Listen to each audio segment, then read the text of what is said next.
Yeah, I accidentally stepped on this hurt. What up, GQ? My name is Dominic Ciambrone, also known as the shoe surgeon, soon to be the surgeon.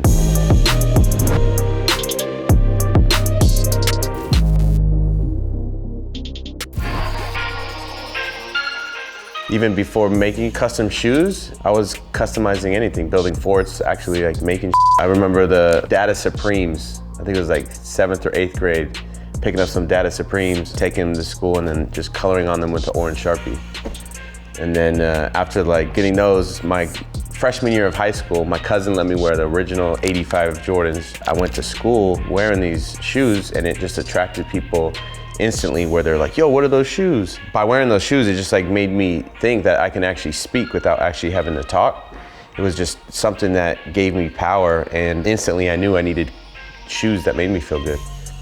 I do know moving down to LA from the Bay Area was amazing for me. It's what I needed to make this business bigger than what it was up in the garage. So coming down here, you have celebrities, you have artists, music, athletes. They respect art and fashion and sneakers, or at least can afford them.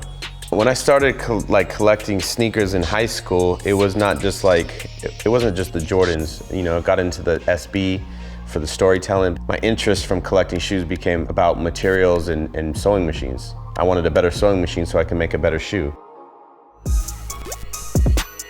First celebrity that I worked with was will.i.am, and then I drove down to LA and hand delivered them to him, and then I met Justin Bieber's stylist, and then I just started doing all of Justin Bieber's tour because Justin Bieber was popping. So these ones right here, I did for his tour. Jeremy Scott never did the all gold, and they didn't have his size, so it's so funny to see it because these are actually Justin Bieber's. I mean, I did over 15 pairs of shoes for him in the course of 2 years.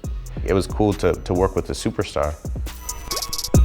The way I look at the art that we do is just kind of like graffiti, but shoes happen to be the canvas. I saw Kanye wearing the Balenciaga jacket at the Chicago performance, and I just put it together. You know, I saw the jacket, it's a Yeezy, so I was like, yo, we gotta do the shoe.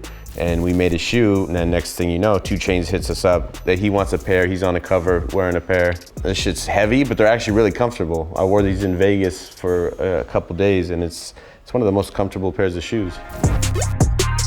The most expensive shoe that we've made was the $250,000 pair of collaboration with Jason of Beverly Hills, and it was the off-white one with Hermes Croc. PJ Tucker wore them into Game 5 last year, and then it had the zip tie. So like the off-white zip tie, we made an actual bracelet with gold and diamonds in it. We're actually working on the most expensive pair of sneakers in the world. It's gonna be the Air Mags. They're gonna be worth well over $2 million. So it's custom Air Mags, auto lacing, big ass diamonds on each of them in the back of the pack, and then a system where you can press a button and it can lace them. So it's working on the technology with the shoe, plus adding, you know, diamonds.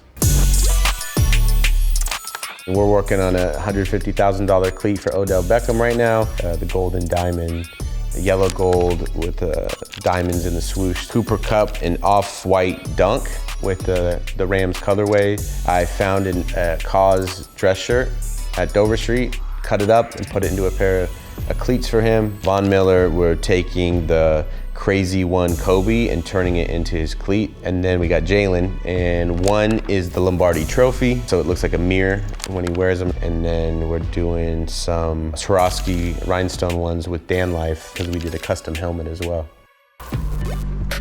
This is a shoe we made, the Pizza Pie Top 2. So we had a collaboration with Pizza Hut, where we produced some of these shoes for the March Madness commercial. Grant Hill was in it. It's a completely original shoe. You know, it kind of looks like a Supreme, kind of looks like a Reebok, Nike, and we produced 250 pairs of these. This one was cool because you actually press the button and ordered a pizza. We've worked with Nike on projects with LeBron James. We did collaborations with Jordan Brand and did workshops in Chicago with them for the Jordan 13. So yeah, I look forward to continuing to build. My cousin, she's older. She had an original pair of 1985 Jordan 1s. Then I found someone that said they could sell them, so I gave him a pair, and then he lost them. How do you lose an original pair of 85? And then he gave me $300 for it. This is what we had to track down. It's the same size, Could be the same pair, I don't even know, but sorry cousin for losing your shoes. Man, I don't even have time to make shoes for myself. Like, we're so busy. Like, you know, I wear a lot of my Jordans now, like old ones that are dirty, because I like wearing my shit. Right now we're in the client experience room. This is a VIP room where we only bring our top clients. You're in surgeon headquarters, 16,000 square feet. We got a full basketball court. This is where you produce all the shoes. We got a full bar. We have a private lounge. A lot of people, when they see the brand through Instagram, they just think of a shoe. They think of an expensive shoe. The surgeon is more a title of a company that can do anything. We're gonna be doing furniture, clothing. You can light a candle. You can design a shoe, you can design a piece of furniture, you can play a basketball, soccer, whatever it is. That's the world that we're gonna see in the studio, is like you get to see things being made by hand, start to finish. We do everything here. I'm grateful with what Nike and Jordan were able to do, and I just happen to be a part of the moment, and it's sparking my interest to find something creative to fulfill, you know, myself, because life was very hard, and I could have went down a very different road. You know, dealing with mental health, dealing with depression, or whatever you want to call it. I put all of that energy into the craft of shoemaking, and it just, so be it, happens to, you know, to be a Jordan that kind of helped get me into that space. So thanks for having me, GQ. You're in the VIP room, so you get the first real look to see the whole space. So you're welcome, and we'll see you soon.